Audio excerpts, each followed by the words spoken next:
मनोहर जी और शांति जी की उम्र 65 पार कर चुकी थी। वे उम्र के उस पड़ाव पर आ गए थे जहाँ से आगे बढ़ने के लिए उन्हें स्वयं सहारे की आवश्यकता महसूस हो रही थी। शांति जी पहले ही बिस्तर पकड़ चुकी थी। ऐसे में खेत खलिहान को देखने वाला कोई शेष नहीं बचा था। जब तक शरीर चलता रहा, मनोहर जी ने खेत खलिहान संग अपने दोनों बेटे मनोज और अमित की शिक्षा दीक्षा में कोई व्यवधान नहीं पड़ने दिया। परिणाम हुआ कि बड़ा बेटा मनोज सरकारी विभाग में अच्छे पद पर आसीन हो गया और छोटा बेटा अमित की भी नौकरी शहर के नामी कंपनी में लग गई। अब दोनों बेटे अपनी ज़िंदगी में इतने लीन हो गए कि किसी को भी अपने बूढ़े माँ बाप की याद भी नहीं आती। उन दोनों में से किसी को भी इसकी चिंता नहीं कि उसके माँ बाप गांव में कैसे हैं। मनोहर जी ने भी कभी इसकी चिंता नहीं की कि उनकी औलादें उन्हें क्यों नहीं पूछ रही। वे अपने गांव और खेत खलिहान में ही मगन रहते। जब दोनों पति पत्नी शरीर से असहाय हो गए तो उनको भी बेटों की उपेक्षा महसूस होने लगी, क्योंकि जीवन की गाड़ी को खींचना ही था। गांव की बेटी मालती को अपना सहारा बना लिया, जो उन लोगों की सेवा टहल अपनी माँ पिता समझकर कर रही थी। मगर शादी के बाद उसे भी अपने घर जाना ही था, सो वह चली गई। अब मनोहर जी और शांति जी की खोज खबर लेने वाला कोई भी नहीं था। किसी तरह वे दोनों बुढ़ापे की गाड़ी खींच रहे थे। समय बीत रहा था। एक दिन अचानक मनोहर जी की सेहत काफ़ी बिगड़ गई, तो उनके गांव में रहने वाले शंभू चाचा ने उनकी जानकारी उनके बेटों तक पहुंचा दी। पिता के स्वास्थ्य के बारे में जानकारी मिलते ही दोनों बेटे तत्काल गांव पहुंच गए। पिता मनोहर जी की दशा देखकर उनके स्वास्थ्य से अधिक उन दोनों को यह चिंता सताने लगी कि अगर पिताजी को कुछ हो गया तो गांव की ज़मीन को निकालना भी एक मुसीबत हो जाएगी। इनके बाद इन ज़मीनों की सुरक्षा करने वाला भी गांव में कोई नहीं रह जाएगा। मनोज और अमित ने आपस में सलाह मशवरा करके ये फैसला लिया कि अच्छा होगा पिताजी के रहते ही सारी ज़मीन बेचकर शहर में अच्छा मकान ले लिया जाए। दोनों भाइयों ने पिता मनोहर जी के सामने ये बात रखी। अस्वस्थ पिता के सम्मुख अपना प्रस्ताव रखते हुए उन्हें बिल्कुल हिचक नहीं हुई। असहाय मनोहर जी अपनी पुश्तैनी जमीन अपने जीते जी बेचने के पक्ष में नहीं थे। वे बोले, मेरे न रहने के बाद तो गांव की सारी संपत्ति तुम लोगों की ही होगी। उस समय तुम लोगों के मन में जो अच्छा लगेगा करना, अभी ऐसा ना सोचो तो ठीक होगा। इस पर मनोज ने कहा, पिताजी जो काम कल करना ही है उसे आज ही करने में क्या हर्ज है। मनोज की बातों से छोटे बेटे अमित को भी कुछ बल मिला। उसने बड़े भाई मनोज की हाँ में हाँ मिलाते हुए कहा कि पिताजी अब आपका शरीर तो खुद आपका साथ नहीं दे रहा है, ऐसे में खेत खलिहान का काम कहाँ से करेंगे। दोनों बेटों की बातों से मनोहर जी को उनके अंदर से स्वार्थ लिप्सा की गंध आ रही थी। इस कारण वे कोई प्रतिक्रिया नहीं दे रहे थे। पिता मनोहर जी को शांत देख छोटे बेटे अमित ने कहा, पिताजी आप बेकार में ज़मीन का मोह कर रहे हैं। आप और माँ यहाँ गांव में अकेले रहकर क्या करेंगे। इससे छुटकारा लेकर शांति से हम लोगों के साथ शहर में रहें। यही सही रहेगा कि यहाँ की ज़मीन बेच दी जाए। बेटों की बात सुनकर वे अब स्वयं को असहाय पा रहे थे। शरीर के साथ परिस्थितियाँ भी बेटों के असहयोग के कारण विपरीत दिखने लगी थी। ऐसे में लाचारी और बुझे मन से मनोहर जी बोले, ठीक है, जो तुम लोगों को सही लगे करो। पिता मनोहर जी की सहमति मिलते ही दोनों मनोज और अमित बहुत खुश हुए। दोनों उन्हें छोड़कर अपने गांव के जमींदार धनीराम के पास पहुंचकर जमीन बेचने की बात चलाते हैं। तो धनीराम ने कहा, बेटा इतनी जल्दी क्या है, पहले अपने पिता मनोहर जी को साथ ले जाकर शहर में किसी अच्छे डॉक्टर को दिखाओ। वह स्वस्थ हो जाएंगे तो स्वयं फिर गांव आकर जो करना उचित लगेगा करेंगे। मनोज और अमित को उनकी बातें नहीं जमी। उनकी स्वार्थ लिप्सा इतनी बढ़ गई थी कि उन्हें माँ बाप के स्वास्थ्य से अधिक जमीन से प्राप्त होने वाले धन की चाह दिख रही थी, जिसके सहयोग से भौतिकता की सभी सुख सुविधाओं को पाने की चाह मन में पाल रखी थी। ऐसे में किसी और की सलाह कहाँ से सुहाती। उन्होंने पिता मनोहर जी से कहा, पिताजी, आप धनीराम जी से बात करके ज़मीन बेचने में अपनी सहमति दे दीजिए। मनोज और अमित की बात सुनकर मनोहर जी कुछ कहना चाहते थे कि उससे पहले ही छोटा बेटा अमित बोल पड़ा, पिताजी, हम लोग तो ये सोच के आए थे कि आपको अपने साथ ले चलेंगे और वहाँ किसी अच्छे डॉक्टर को दिखाएंगे, पर बिना आपके यहाँ ज़मीन का सौदा कौन करेगा? ज़मीन जायदाद के कागज़ पत्तर उन्हें दिखाना होगा। अभी हमें शहर अपने काम पर जाना होगा। बात पक्की हो जाएगी तो सूचना दीजिएगा, हम लोग तुरंत आ जाएंगे। मनोहर जी क्या कहते? वह तो सोच रहे थे कि बेटों के साथ शहर जाकर अपना और शांति जी का ठीक से इलाज कराएंगे, जिससे जल्दी स्वास्थ्य लाभ हो। फिर शांति को उनके पास ही छोड़कर कुछ दिनों के लिए गांव आकर यहाँ का भी सब काम देख लेंगे। इसीलिए वे मौन ही रहे। मनोहर जी के मुख से कुछ नहीं निकला तो बड़ा बेटा मनोज बोल पड़ा, पिताजी, आप इतना क्यों सोच रहे हैं? कुछ कहते क्यों नहीं? क्या बोलूं, छुट्टी खत्म हो गई है तो तुम लोगों को वापस अपनी नौकरी पर जाना ही होगा। हताश मन से मनोहर जी ने जवाब दिया। अभी बेटों को वापस गए 1 सप्ताह भी ना हुआ था कि गांव से जमींदार धनीराम का संदेशा मिला कि जमीन के खरीदार मिल गए हैं। तुम लोग गांव आकर अपने पिता को लेकर रजिस्ट्री ऑफिस जाकर जमीन खरीदार के नाम करा दो और वही पैसा भी प्राप्त कर लो। संदेशा मिलते ही मनोज और अमित ने देर न करते हुए गांव पहुंचने का इरादा बनाया और दूसरे दिन ही वे दोनों गांव पहुंच गए। एक बार भी माँ और पिताजी के अस्वस्थता का उन्हें ख्याल नहीं आया। जमींदार धनीराम के सम्मुख उन्होंने अपनी उपस्थिति दर्ज कराई। पिता मनोहर जी को लेकर वे दोनों रजिस्ट्री ऑफिस गए, जहां जमीन बेचने और खरीदने की औपचारिकताएं दोनों पक्षों ने पूरी की। जमीन का मूल्य धनीराम जी ने बड़े बेटे मनोज को सुरक्षा की दृष्टि से सौंपवा दिया।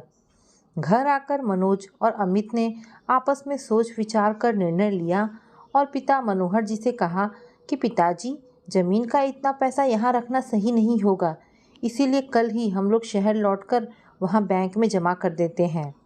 फिर जैसा आप कहेंगे वैसा किया जाएगा। दोनों ने अपनी बात समाप्त की। फिर मनोहर जी बोल पड़े, बेटा, अब तो गांव में कुछ बचा ही नहीं है। अच्छा होता तुम लोग एक दिन बाद जाते तो हम लोग भी घर किसी को सौंपकर वहीं तुम्हारे साथ शहर चल के रहते। पिता का प्रस्ताव सुनते ही दोनों के सम्मुख विकट समस्या खड़ी हो गई। दोनों में कौन इन लोगों को अपने साथ वहां रखेगा और सेवा सत्कार करेगा? कोई यह करने को उन्मुख नहीं था, क्योंकि माँ बाप अब दोनों के लिए बोझ और बैरी लगने लगे थे। इसीलिए इससे मुक्ति के लिए दोनों भाइयों ने मिलकर कुचक्र रच डाला। पहले बड़े बेटे मनोज ने कहा, पिताजी, हम लोगों की छुट्टी समाप्त हो गई है, कल सुबह जाना ही पड़ेगा, इसीलिए आप लोग कुछ दिन यहीं और रुक जाएं और इस घर को भी किसी के हाथ बेच दें। आखिर शहर जाने के बाद आप लोगों को इसकी चिंता सताती ही रहेगी। अच्छा होगा सबसे मुक्त होकर एक साथ शांति से शहर में रहें। इतना कहने के साथ उसने पिता की ओर एक कागज़ पर कुछ लिखकर बढ़ाते हुए कहा, यह लीजिए, हम लोगों का दिल्ली वाले घर का पता। आप लोग गांव का सब काम समाप्त कर वहां आ जाइएगा। हम लोग वहां स्टेशन पर लेने आ जाएंगे, नहीं तो यह पता पूछकर आप लोग खुद भी आ सकते हैं। दोनों बेटों की प्रतिक्रिया मनोहर जी को असहज कर रही थी, पर उम्र की लाचारी ने उन्हें सब कुछ देखने सुनने के लिए विवश कर दिया। वे बोले, ठीक है। उत्तर में छोटे बेटे अमित ने कहा, कल सोमवार है, हम लोग लौट जाएंगे। आप उसके बाद के सोमवार को ट्रेन पकड़कर दिल्ली ही आ जाइएगा। हम लोग स्टेशन पर ही मिल जाएंगे। इतने दिन में यहाँ का काम भी समाप्त हो जाएगा। उम्र के बोझ ने मनोहर जी को एक यंत्र बना दिया था। केवल आदेश पालन करने की ही स्थिति में रह गए थे, अपनी बात करने की स्थिति में नहीं थे। बेटों ने कागज़ दिया तो उसे बिना देखे और पढ़े रख लिया। वैसे भी उनकी बूढ़ी आंखें साफ पढ़ने की स्थिति में नहीं रह गई थी। सोचा कि जब दिल्ली जाऊंगा तो दोनों बेटों में से कोई ना कोई उन लोगों को लेने तो आएगा ही, फिर इसकी ज़रूरत ही क्या पड़ेगी। ज़रूरत पड़ भी गई तो किसी को दिखाकर पता पूछ लूँगा। दोनों बेटे वापस दिल्ली लौट आए। सप्ताह बीतता गया।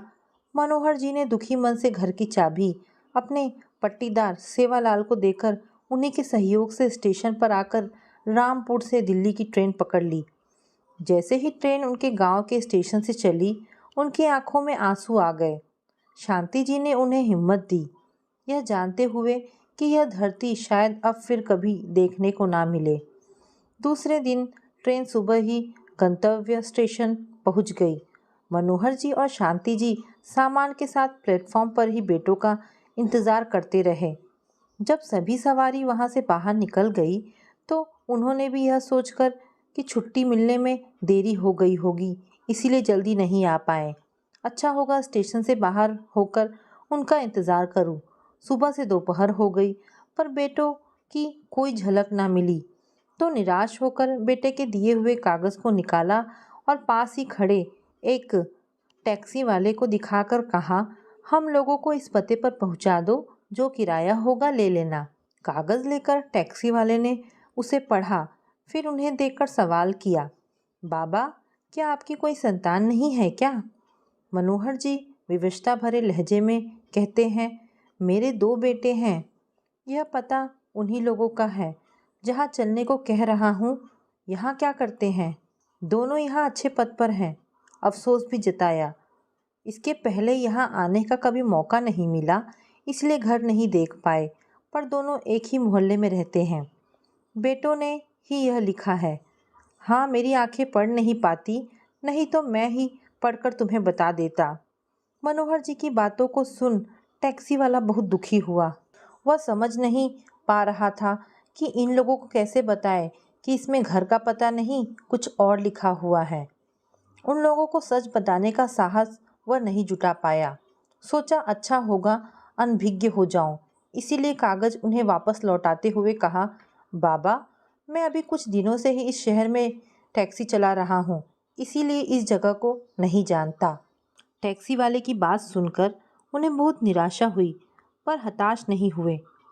उन्हें एक ब्रॉड टैक्सी वाला दिखा। आशा जगी कि शायद इसे पता हो। उसे कागज़ देकर लिखे पते पर पहुंचाने का अनुरोध किया। उम्र दराज टैक्सी वाला समाज में आए बदलाव और रिश्तों का अवमूल्यन काफ़ी नज़दीक से देख रहा था। कागज़ पढ़ते ही वही सवाल किया जो पहले वाले ने किया था, काका आपकी कोई संतान नहीं है क्या? क्यों बेटा? यह पता कागज़ पर किसने लिखा है? मेरे बड़े बेटे ने, मनोहर जी ने स्पष्ट किया। मनोहर जी की बात सुन प्रौढ़ टैक्सी वाले की आंखें शब्दों को पढ़कर फटी की फटी रह गई। उसे विश्वास नहीं हुआ कि किसी के बेटे ने अपने पिता के लिए यह शब्द लिखे। तभी तो उसने सवाल किया, काका क्या गांव आपको अच्छा नहीं लग रहा था जो यहाँ चले आए? नहीं बेटा, मेरा मन तो गांव छोड़ने का बिल्कुल नहीं था, पर बेटों ने जिद किया कि यहाँ आप लोग अकेले कैसे रहेंगे इस उम्र में, इसीलिए उन्हीं लोगों के कारण यहाँ आना पड़ा। गांव में तो आपकी खेती बाड़ी होगी ही, उसे अब कौन देखेगा? अच्छी खासी थी, पर 1 सप्ताह पहले ही बेटों ने सब बिचवा कर पैसों के साथ आ गए थे और मुझे 1 सप्ताह बाद इसी पते पर आने को कह गए थे। मनोहर जी के भोलेपन को देख प्रौढ़ टैक्सी वाले को उन पर दया आ रही थी। साथ ही बेटों के मोह में पड़कर नारकीय जीवन जीने की स्थिति आने के लिए उन पर क्रोध भी आ रहा था, पर वह कर भी क्या सकता था। शहर की नारकी से तो अच्छा होगा ये लोग गांव लौट जाए, वहाँ कोई ना कोई दया दिखाकर अपने घर शरण दे देगा। इन्हीं भावों को लेकर वह प्रौढ़ टैक्सी वाले ने पूछा, काका आपने पढ़ा इसमें क्या लिखा है? बेटा आँख से साफ नहीं दिखाता, इसीलिए बिना पढ़े रख लिया था। तुम ही बताओ क्या लिखा है? मनोहर जी ने विवशता दर्शाई तो टैक्सी वाला बोला, काका इस कागज़ पर लिखा है कि यह दोनों लोग असहाय हैं, इनकी कोई संतान नहीं है। पत्र पढ़ने वाले अगर इन्हें किसी वृद्धाश्रम में पहुंचा देंगे तो बहुत धर्म का काम होगा। कागज़ पर लिखे शब्द को सुनकर मनोहर जी और शांति जी की आंखों से आंसू बह निकले। शांति जी तो बेहोश होते होते बची। अपनी कोख से जना इतना बड़ा झूठ बोलेगा, कुछ पल तक दोनों को समझ ही नहीं आया अब क्या किया जाए। कुछ देर बाद मनोहर जी ने अपने दिल को मजबूत किया और टैक्सी वाले से कहा, बेटा तुम्हें कष्ट ना हो तो कागज पर लिखे स्थान पर हम लोगों को पहुंचा दो, जो भाड़ा होगा हम दे देंगे।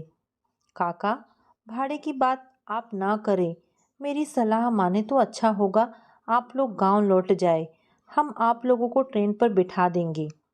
प्रौढ़ टैक्सी वाले ने मानवता दिखाते हुए सलाह दिया, नहीं बेटा, अब गांव भी जाकर क्या करूँगा। क्यों, बेटों ने तो गांव में भी कुछ नहीं छोड़ा है मेरे लिए, वापस जाऊंगा तो लोगों को क्या कहूँगा। इसीलिए लौट आया कि बेटे अपनी स्वार्थ लिप्सा में इतने गिर गए हैं कि उन लोगों ने अपना पता देने की जगह असहाय वृद्धाश्रम पहुंचाने के लिए अज्ञात व्यक्ति को पत्र लिख दिया है। अपनी विवशता को दर्शाते हुए अनुरोध भी किया, बेटे तुम दया कर हम लोगों को उसी जगह छोड़ दो जहां इस कागज में लिखा है। शेष जीवन हम लोगों का अब वहीं किसी तरह कट ही जाएगा।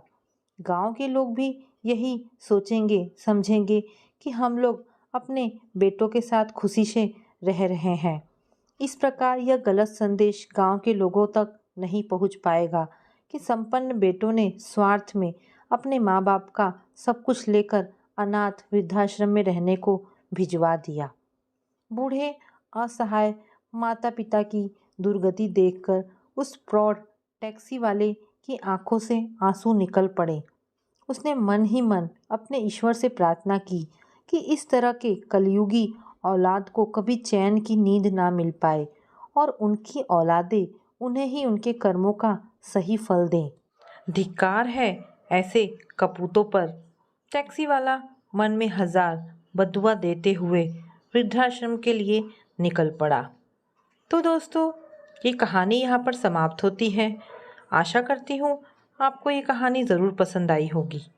अगर आपको कहानी पसंद आई है तो प्लीज़ इसे लाइक एंड शेयर करें। धन्यवाद दोस्तों।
मनोज के 3 बच्चे थे, वो भी छोटे छोटे, 2 लड़की और 1 लड़का।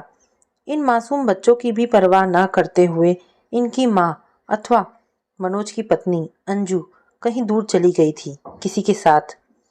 अंजू भी शायद मन से छोड़ना चाहती थी पति को, तो चली गई बरसों बरस पहले छोड़कर, फिर पलटकर ना देखा कभी। कभी क्षण भर को यह देखने के लिए भी नहीं आई कि अपने जिन 3 बच्चों को वह छोड़कर चली गई वह कैसे हैं, किस तकलीफ में हैं, स्वस्थ हैं, बीमार हैं या कि बचे भी हैं कि नहीं। इतनी मतलबी कोई कैसे हो सकता है।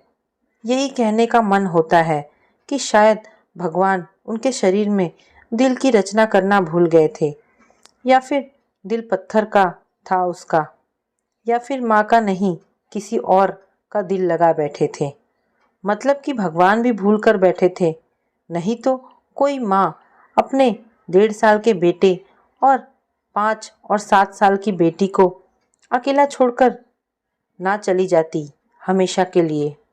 लेकिन आज रिया मन ही मन सोच रही है कि हम भाई बहनों को माँ पापा दोनों का ही प्यार पापा से ही मिला, जिनकी संघर्षशीलता, सज्जनता, प्रगतिशीलता, किसी आदर्श माँ सा कोमल हृदय, किसी माँ के भाव से भरे भाव, जिम्मेदार पिता आदि गुणों के कारण आज आसपास की एरिया में लोग चर्चा करते हैं।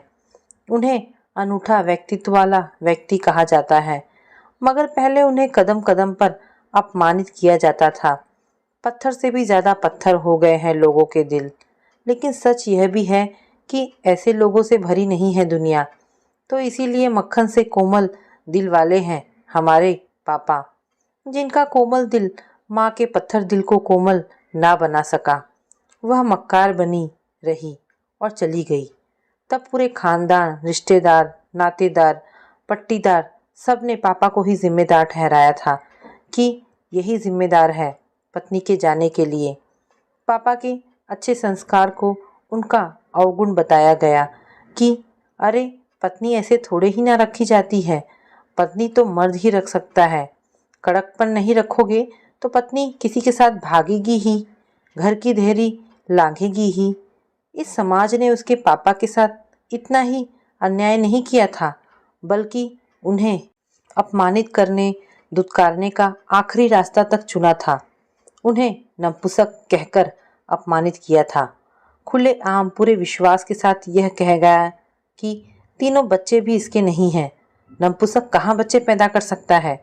सीधे सीधे कहा जाता जिसके बच्चे थे उसी के साथ भाग गई। कोई औरत नामर्द के साथ कब तक रहेगी, कब तक निभाएगी।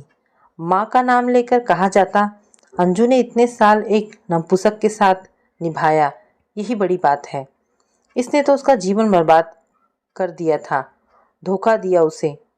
पापा हर अपमान, दहकते कोयले से ज़्यादा दहकती झूठी बातें ऐसी शांति से हजम कर जाते जैसे शहद पी गए हों।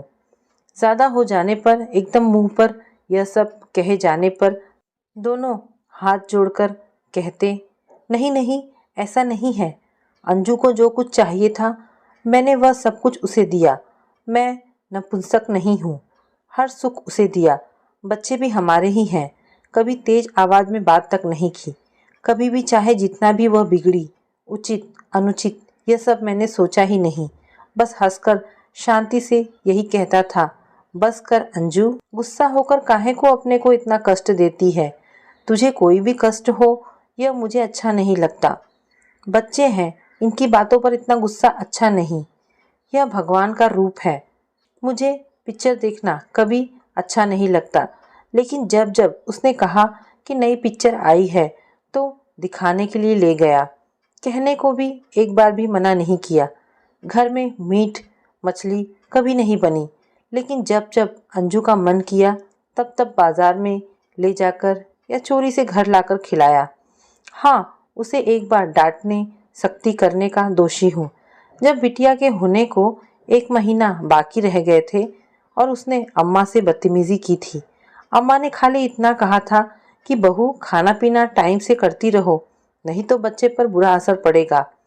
मैं इतने पर भी कुछ नहीं बोलता और बोला भी नहीं था। रात अचानक मुझे उसके मुंह से शराब जैसी कुछ अजीब सी महक मिली। बात की तो लगा कि इसने तो अच्छी खासी पी रखी है। मैं एकदम हैरान परेशान हो गया कि यह क्या गजब हो रहा है। इसने तो अनर्थ कर दिया है। मैं तंबाकू तक नहीं छूता और यह शराब, बहुत पूछने पर बताया था कि घर के कबाड़ खाने में ससुर जी ने रखी थी, वही पी ली। सास से गुस्सा थी इसीलिए पी। होली के समय बाबूजी आने वालों के लिए जो शराब लेकर आए थे, उसी की बची हुई एक छोटी शीशी उन्होंने वहां डाल दी थी, वही अंजू ने पी ली। उस समय मैंने उससे ज़्यादा कुछ नहीं कहा कि यह नशे में है। रात भर जागता रहा कि यह कहीं मेरे सोते ही कुछ गड़बड़ ना कर दे। अगले दिन भी बड़े प्यार से समझाया था कि ऐसा अनर्थ अब मत करना, किसी को पता चल गया तो सोचो कितनी बदनामी होगी, और बच्चे की सोचो, जहर है उसके लिए यह जहर। इसके अलावा कभी मैंने उससे ऊंचे स्वर में तो छोड़िए, रूखी आवाज में भी बात नहीं की। उसे अपने घर, अपने जीवन की लक्ष्मी कहता था। क्या यही हमारी गलती है? पापा की बातों को लोग बहुत बाद में धीरे धीरे समझ पाए। तब उन पर ताना कसना कम हुआ, लेकिन बंद तो अभी भी नहीं हुआ। उसके पापा गुणों के अथाह सागर हैं। फिर भी मम्मी ऐसे एक झटके में बिना कुछ कहे क्यों चली गई? इस प्रश्न का उत्तर ढूंढने में वह आज भी लगी हुई है। पापा का मालूम नहीं कि वह उत्तर ढूंढ रहे हैं या उन्हें भूल गए हैं, या उनकी यादों को मन के किसी अंधेरे कोने में गहरे दबा दिया है। और माँ बाप दोनों की जिम्मेदारी वह कैसे आदर्श ढंग से निभा ले जाएं, इसी में लगे हैं। रिया जब आजकल मैगजीन, पेपर या इलेक्ट्रॉनिक मीडिया पर गुड पेरेंटिंग के चर्चे देखती है, पढ़ती है कि गुड पेरेंटिंग कैसे हो, तो हंसी आती है। वो मन ही मन कहती है कि अच्छे माता पिता के गुण मेरे पापा से सीखो। उसकी नज़रों में उससे बड़ा आदर्श अभिभावक कोई और है ही नहीं। ऐसा वह सिर्फ इसलिए नहीं कह रही है कि वे उसके पापा हैं। जब माँ चली गई तो दोनों चाचा ने घर से मुंह मोड़ लिया था। दोनों लोग दादा दादी से लड़ झगड़ कर अपने हिस्से की प्रॉपर्टी ली और बेच बाच कर चले गए दूसरे शहर, फिर कभी लौटकर नहीं आए। असल में दोनों ही घर पहले से ही छोड़ना चाहते थे। बहाना ढूंढ रहे थे तो यह मिल गया कि घर में रहना मुश्किल हो गया है, बाहर मुंह दिखाने लायक नहीं रहे। सब ताने मारते हैं, अपमानित करते हैं। हमारे परिवार, बच्चों पर इसका बुरा असर पड़ रहा है। अपना परिवार, अपना जीवन हम अपनी आंखों के सामने बर्बाद होते नहीं देख पाएंगे। पापा ने तब घर भर से हाथ जोड़कर माफ़ी मांगते हुए कहा था कि मेरी वजह से यह सब हुआ है, तो बाकी लोग परेशान क्यों हैं? घर छोड़कर मैं हमेशा के लिए चला जाऊंगा। घर ही नहीं, मैं इस मोहल्ले में दोबारा कदम नहीं रखूंगा और मुझे कुछ भी नहीं चाहिए। बच्चों को लेकर यहाँ से खाली हाथ ही जाऊंगा। लेकिन चाचा लोग नहीं माने थे। कहा, तुम्हारे जाने से जो कलंक घर पर लगा है वो मिट नहीं पाएगा। बदनामी नाम में नहीं बदल जाएगी। वह इस घर पर हमेशा के लिए चिपक गई है। हम ही जाएंगे। और बेधड़क चले गए। उनके जाने और अपने हंसते खेलते घर के ऐसे ही अचानक बिखर जाने से दादा दादी इतना आहत हुए कि 2 साल के अंदर ही वे दोनों भी चले गए। ये दुनिया ही छोड़ दी। रिया अक्सर सोचती है कि पापा की उस समय की मनस्थिति कैसी हुई होगी। वह उनकी हालत का अंदाज़ा लगाने का प्रयास करती कि उन पर तब क्या बीती रही होगी। कैसे वह पूरी दुनिया के ताने बर्दाश्त करते रहे होंगे। कपड़े बनाने का पुश्तैनी व्यवसाय भाइयों के छोड़ जाने के कारण बंद हो गया था और पापा तब चाय की दुकान चलाने लगे, जो पापा की मेहनत से जल्द ही अच्छे खासे होटल में तब्दील हो गई। अब तो उनका यह व्यवसाय बहुत अच्छा चल रहा है। यह सोचकर उसके रोंगटे खड़े हो जाते हैं कि पापा ने काम और हम तीनों बच्चों को कैसे संभाला होगा। वो उनकी तकलीफ़ों को सोचकर कांप उठती है कि वे हम दोनों बहनों को सर्दी, गर्मी, बरसात में सवेरे सवेरे तैयार करते रहे होंगे, कैसे स्कूल छोड़ते रहे होंगे और फिर कैसे 4 बजे दुकान किसके सहारे छोड़कर हम बहनों को लेने समय से स्कूल आ जाते थे। साइकिल पर हम दोनों बहनें पीछे बैठती थी, जिसमें पापा ने लोहे के 2-3 टुकड़े और वेल्ड कराकर उसे और बड़ा करवा दिया था, जिससे हम दोनों बहनें आराम से बैठ सकें। आगे डंडे पर एक छोटी सी सीट थी, उस पर छोटा भाई बैठता था, जो करीब 3.5 वर्ष का हो चुका था। जब तक दादी थी तब तक तो वह ऐसे समय पर घर पर रहता था, लेकिन उनके ना रहने पर स्कूल जाने की उम्र तक हमेशा पापा के साथ ऐसे रहता था जैसे कोई छोटा बच्चा हमेशा अपनी माँ के साथ चिपका रहता है। देर शाम दुकान बंद कर पापा हम सबको लेकर घर आते थे। खाना वह होटल की भट्टी पर ही धीरे धीरे बनाते रहते थे। आते समय स्टील के कई पॉट वाले टिफिन में रखकर साइकिल के डंडे पर एक हुक में लटका देते थे। घर पर फिर आराम से बैठकर सारे बच्चों के साथ खाते थे। खाने के बाद वह सवेरे की भी काफ़ी सारी तैयारियां कर डालते थे। कपड़े से लेकर खाने पीने की सारी चीज़ें तैयार करते, सारा बर्तन वो रात में ही मांज डालते थे। रिया 10 वर्ष की हो गई थी, तब भी वह उससे कोई काम नहीं लेते थे। जब तक वह घर का काम करते तब तक वह भी छोटे भाई को लिए रहती थी, उसे ही देखती रहती। बोतल में जो दूध वह देते वह उसे पिला देती और अपने हिसाब से उसे खिलाती सुलाती रहती। 11 की होते होते वह खुद इतनी समझदार हो गई थी कि उनके मना करने पर भी उसकी समझ से जितना काम हो सकता था वह करने लगी थी। इसमें ज़्यादातर काम दोनों छोटे भाई बहनों की देखभाल का ही था। इससे कुछ तो राहत पापा को मिलती ही रही होगी। धीरे धीरे वक्त का पहिया घूमता गया। आज पापा के 2 दामाद, एक बहू और नाती पोते हो चुके हैं। जीवन में पहली बार हम पूरा परिवार होटल बंद कर हॉल में पिक्चर देखने के लिए शहर पहुंचे। पापा किसी सूरत में तैयार नहीं हो रहे थे कि वह इस उम्र में जब नाती पोते हो गए हैं तो पिक्चर देखने चले, वह भी ऐसी। तो उसने उनसे बात की, कहा, पापा आपने हम बच्चों के लिए जो जो किया वह कितने बड़े काम थे, हमारे लिए कितने महत्वपूर्ण थे। उसका एहसास हम आपको कराना चाहते हैं। हम भी करना चाहती हैं, क्योंकि मैं समझती हूँ कि आप जीवन भर बस काम ही काम करते रहे हैं। एहसास, दुख, सुख सबसे ऊपर उठकर जिद पर अड़े पापा तब माने जब उनकी यह शर्त मान ली गई कि ठीक ना लगने पर वह बीच से ही उठकर चले आएंगे और उनके साथ सभी लोग नहीं, केवल एक आदमी आएगा और अगले दिन वह पूरी पिक्चर देखने जाएगा। हमें उनकी शर्त माननी पड़ी। फिर कहूँगी कि हमारे पापा सा कोई नहीं हो सकता। उस दिन किसी को बीच में उठकर नहीं आना पड़ा। पापा ने सबके साथ पूरी पिक्चर देखी। घर पर उस दिन खाना पीना होने के बाद टीवी नहीं खोला गया। सबने बैठकर बातें की पिक्चर के बारे में। दोनों बहनों के पति, भाई भाभी और सबके 6 बच्चों ने सब अपनी अपनी बातें बोलते चले जा रहे थे और जीवन में पहली बार वे पापा की आंखों में झरझर झरते आंसू देख रहे थे।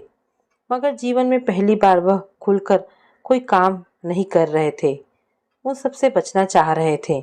उनके दोनों होंठ बुरी तरह फड़क रहे थे, मगर वह पूरी ताकत से उन्हें भींचे हुए थे। उनके सामने रोना नहीं चाहते थे। भाई की आंखें भरी थी। दोनों बहनों के पति भी उन्हें भरी भरी आंखों से एकटक देखे जा रहे थे। रिया ने यह सोचकर उन्हें चुप कराने की कोशिश बिल्कुल नहीं की कि जीवन भर इन्होंने हृदय में जितने आंसू बटोर रखे हैं, आज उन्हें पूरा बह जाने दिया जाए। उसने अपने पति बहन को भी इशारे से रोक दिया था। भाई भी शायद यही सोच रहा था जो वह सोच रही थी। उनके पतियों से आखिर नहीं रहा गया और वह चुप कराने उनके पास पहुंच गए, जिन्हें पापा अपने 2 हीरा दामाद कहते हैं। उन्होंने इन्हें हीरा कैसे बनाया, आप सबको यह भी बता देना चाहती हूँ। मुझे यही सही लग रहा है। अपने इन 2 हीरो को वो रोजगार के लिए भटकते हुए देखकर शहर से ही लाए थे। दोनों किसी होटल में बर्तन वगैरह धोने का काम करते थे, किसी अनाथालय में पले बढ़े थे और पार्ट टाइम पढ़ाई भी कर रहे थे। इन अनगढ़ हीरो को उन्होंने खूब तराशा, काम भी दिया और पढ़ाया भी। जब दोनों बहनों की शादी का समय आया और पापा उनकी शादी के लिए निकले तो उनकी माँ की बात इतने दिनों बाद भी आगे आगे पहुंच जाती थी।